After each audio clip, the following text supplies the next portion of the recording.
ರಾಜ್ಯದ ಎಲ್ಲಾ ಕಡೆ ಸುಮಾರು 2,000 ಕೋಟಿ ರೂಪಾಯಿ ವೆಚ್ಚದಲ್ಲಿ ರೈಲ್ವೆ ವಿದ್ಯುದೀಕರಣ ಆಧುನೀಕರಿಸಲಾಗುತ್ತಿದೆ ಎಂದು ಕೇಂದ್ರ ಜಲಶಕ್ತಿ ಮತ್ತು ರಾಜ್ಯ ರೈಲ್ವೆ ಖಾತೆ ಸಚಿವ ವಿ. ಸೋಮಣ್ಣ ತಿಳಿಸಿದರು.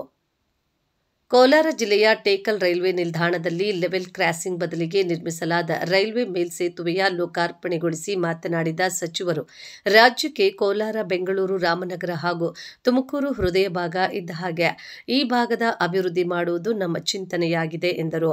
ಕೋಲಾರ ರೈಲ್ವೆ ನಿಲ್ದಾಣಕ್ಕೂ ಭೇಟಿ ನೀಡಿ ಕೈಗೊಳ್ಳಬೇಕಾದ ಅಭಿವೃದ್ಧಿ ಕಾರ್ಯಗಳ ಬಗ್ಗೆ ಚರ್ಚಿಸಿ ಶೀಘ್ರ ಕಾರ್ಯಗತವಾಗಲು ಅಧಿಕಾರಿಗಳಿಗೆ ಸೂಚಿಸಿದರು.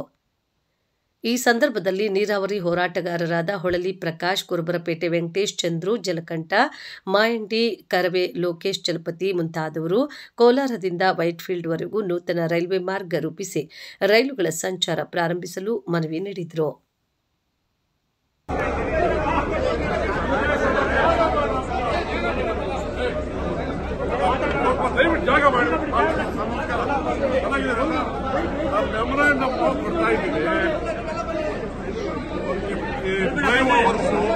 ಫ್ಲೈಓವರ್ಸ್ ವಿಷಯ ಹಾಕಿದ್ದೀವಿ.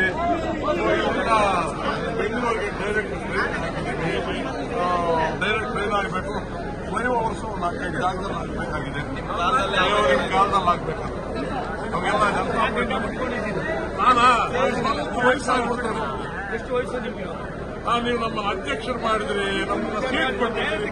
72. 75. ನೀವು ಕೊಟ್ಟಿದ್ದಾರೆ, ಸೀಟ್ ಕೊಟ್ಟಿದ್ದಾರೆ. ಮುಳುಬಾಗಿಲು ಸೀಟ್ ಮಾಡಿಕೊಟ್ರು. ಸಚಿವರಾಗಿದ್ದಾಗ ಎಲ್ಲ ಕೇಂದ್ರಗಳಿಗೆಲ್ಲ ಮಾಡಿದ್ದೀವಿ. ನೀವು ವಯಸ್ಸಾಯ್ತು ಅಂದ್ರೆ ನಿಮ್ ತಲೆ ಬರಬಾರ್ದು.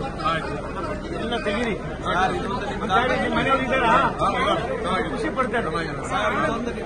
ಇದು ಫ್ಲೈಓವರ್ ಮಾತಾಡಿದ್ದೀವಿ.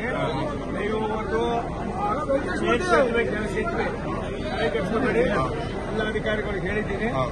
ತುಮಕೂರಲ್ಲಿ ಹೆಂಗೆ 27-28 ಆಗ್ತದೋ ಕೋಲಾರಕ್ಕೂ ಅದೇ ಆದ್ಯತೆ ಕೊಡ್ತೀವಿ. ಆಯ್ತಾ? ನನಗೆ ಒಂದೇ ಒಂದು ವರೀಡ್ ಅಬೌಟ್ ತುಮಕೂರಿಂದ ಕೋಲಾರದಿಂದ ನಿಮಗೆ ಬೆಂಗಳೂರಿಗೆ ಯಾವುದು ಡೈರೆಕ್ಟ್ ಫ್ಲೈಟ್ ಇಲ್ಲ ಅಂತ ಅದಕ್ಕೆ ವೈಟ್ ಫೀಲ್ಡ್ ಅಂತಾರೆ. ಅದು ನಾನು ಇನ್ನೊಂದು ಸರ್ವೆ ಆಗಿದೆ ಅಂತಾರೆ. ಅದನ್ನ ಇವತ್ತೇ ನನಗೆ ಗೊತ್ತಾಗಿದ್ದು. ಒಂದು ಆದ್ಯತೆ ಕೊಡೋಣ. ನಿಮ್ದು ನನಗೆ ಸಿಕ್ಕೋದ್ರೊಳಗಡೆ ನೀವು ಪೂರ್ತಿ ತೆಗೆದು